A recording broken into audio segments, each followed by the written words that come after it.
What's up, you guys? If you are listening to this, that means you are here to try to become an online personal trainer.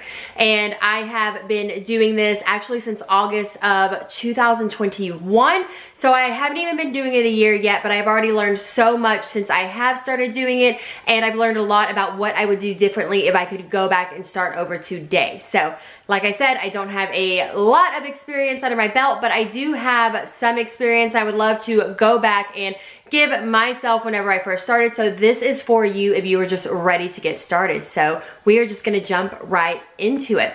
Whenever I started, I was going from a transition of being in a group fitness atmosphere and going to different high rises all over Dallas, doing personal training and group fitness training over and over. And it was early mornings and it was late evenings, and it just became a lot. And I was ready to have something different for my life. And that's whenever I decided, like, I need to take this online. And I have actually thought about it prior for about 2 years before making the changes. So that's gonna be the number one thing I say to you is, if you're thinking about doing it, just go do it. I constantly was thinking, well, maybe I should get more followers on my Instagram before I start this, because who's gonna wanna train with me? Or maybe I need to build up more experience so I've got more on my resume whenever I do go to try to train someone online. Guys, it doesn't matter. If you are in any way a fitness expert or professional and you feel that you can provide any kind of value to another individual trying to better their health and overall fitness, then take the step and do it today. It was almost humbling whenever I first started this, because I got so many more clients than I thought I would. And all I started doing was speaking it out to people and letting them know what I was gonna do. So if you were going it back and forth thinking like, well, I need a website and I need all this great marketing, or I need more on my resume before I can do this, all you need is at least one person that is going to refer you to somebody who's maybe looking for online training. That's exactly what happened to me.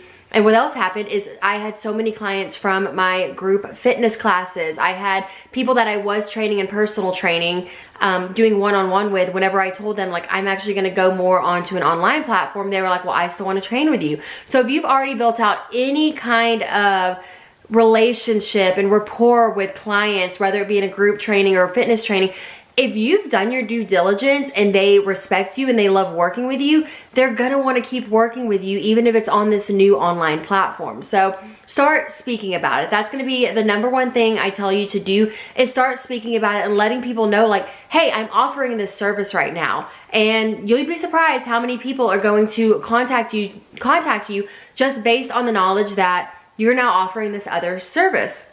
Now, another thing with online training is, okay, how do I train everybody? How do I actually get this up and going? And how do I give them their workouts? And where do I start? This was another thing that held me back forever.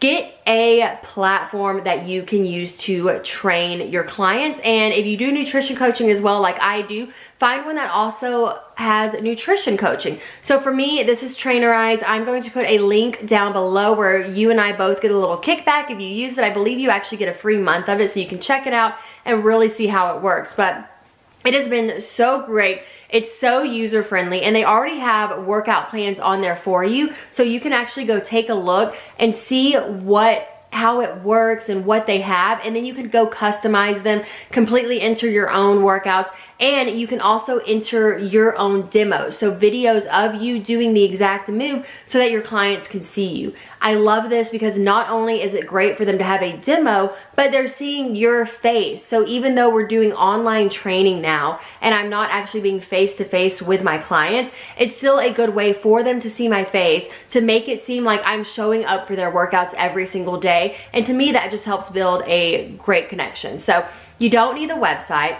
You don't need a big following on Instagram or anything like that. You don't even need an email list. These are all things that may come later, but the one thing I would suggest getting is investing into a good platform that is gonna make your online training so much more organized and easier to keep up with. Again, I use Trainerize. I'm gonna link it down in the notes, and if you check it out, let me know if you like it. I've tried a couple actually, and it's been my favorite one that I've used so far, so give that a look. But as far as investing into new platforms and technology and stuff that you might need to get your business going, I would say that's the only thing you need to start with, is having a good online training platform that is super easy for not only you, but your clients to use as well. Now, the next thing that I would suggest, if you are certified, definitely let that be known. Do I think it's absolutely necessary to be certified as an online trainer? I don't. I actually am due for my recertification, and I've already got one, most of the credit. I've just got to get my CPR, but I did think about it for a while, like, okay, do I want to do this? Do I really need it? I've got experience, I've got the education, I've got a degree in health and wellness for all meaning, but do I want it? Yes, I am going to go forward, and I am going to get it, I'm going to get it upgraded to where I am still certified throughout this. But if you are somebody who's maybe you've done group training and maybe you've been doing this for a while and you're not in a big box gym, you don't have to have it. I do encourage you to always increase your education and just stay up to know with what new trends are happening or what new science is being found. But for the most part, if you know how to work out and build muscle and get into hypertrophy training, and especially if you're in nutrition as well, if you've got your knowledge on it, you're probably going to continue that knowledge, because really when it comes down to the basics of fitness and nutrition, you don't need anything more. Everything new is going to be the new fads and stuff. There might be new knowledge that comes out every now and then that you want to stay up to date on, but that's kind of a you call if you want to stay up to date. I personally decided I do want to stay up to date with all my certifications because it just makes me feel better, but I do not necessarily believe that you have to have a up-to-date certification to go into online training. Now, the next thing that I would say to do if you are seriously going to be going into online training is keep up with your content. It's one thing when a client comes to see you at your gym or in a fitness studio and you have that hour and a half, however long it is with them, to give them knowledge and work with them and help them better themselves. But whenever you're online, since you don't have that set time to be able to work with them, you kind of put yourself in a position to need to always be offering some kind of insight and value, because if you disappear and you're not emailing or messaging or keeping up with your clients, then they're going to think like, okay, I'm basically paying for somebody to just send me workouts every month and I can go to Pinterest and keep up with that.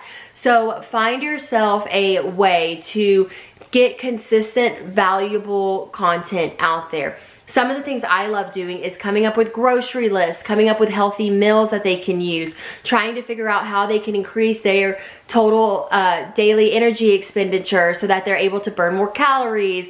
Little bitty tips that I can send every single day, whether it's through my Instagram, through my email list, through messages on Trainerize. I try to constantly give them value, and even though that value to us as trainers might be little, just minute information that we've known for years, it really does help for your client to feel like, okay, I'm gaining knowledge from her every single day and I'm learning something new. So this helps me to feel engaged and to feel like I'm not just paying for an online trainer, I'm paying for a trainer that really cares about me and wants to see me win. So that would be one of the things I would suggest to do before you really launch your online training, is to build up some content and find a way that you can implement it. Basically, the way I would describe it is you're sprinkling it throughout every single day. You're just sprinkling in a little bit more knowledge so that they're able to add these steps into their day and get better, because ultimately that's what we want for our clients. We want them to get better. All right, I don't even know what number I'm on because I'm honestly just kind of rambling here, but one of the next things that I would suggest do, start with one program that you are going to be offering. I made this mistake whenever I first started. I wanted to do a smaller package of, well, this is for people that just want their workouts but don't want any one-on-one customization, and it's going to be X amount of price. And this one is going to be for one-on-one, and you get all the customization and you get weekly Zoom calls and such, you know, just everything that comes now with my one-on-one client. But I tried to do both of these and I kind of set myself back a little bit because I was building up different programs versus just working on one. So what I did is I pulled away, I stopped with my monthly subscription, my monthly program that I was offering for that anyone could join, and I focused only on my one-on-one clients. From there, I have now added in, actually just about in the past month, I've been working on it again, a monthly subscription that is going to be more the group online training, if you will. So that is why if you're just starting, make sure a one-on-one package is going to be the only thing you offer starting out. You're going to learn so much from doing this, and then you're also going to be able to grow and build your other programs with so much more ease because you're using that knowledge from what you've already done to be able to put into the next program that you're building. All right. And what I am going to, I think this is the last thing I have today, but what I am going to leave you with today is ask for feedback. I do a weekly check-in with my clients and basically just ask them, what was your average weight throughout this week? How did you feel? How on track with keeping up with your macros were you? Did you work out every single workout that you were given? It's asking them questions about their week, really making them think back and kind of have a self-assessment with themselves as well as me to let me know where they were. Now this is great, but at the bottom of it, I also ask, what can I do better as your coach? And now 9 times out of 10, I get a message back that's like, you're doing great, I love it, I don't need anything, thank you so much for all your help. And I love that. But what I really, really love is whenever the one client finally messages like, you know, I could really benefit if maybe you just like sent me a quick little text or something throughout the week to give me a little bit of motivation. Or maybe whenever you do your demo videos, you could put a little text on there that I can read as I'm watching it so I really know what cues to look, or whatever it may be. And these, fun fact, these are actually some critiques I've gotten from clients.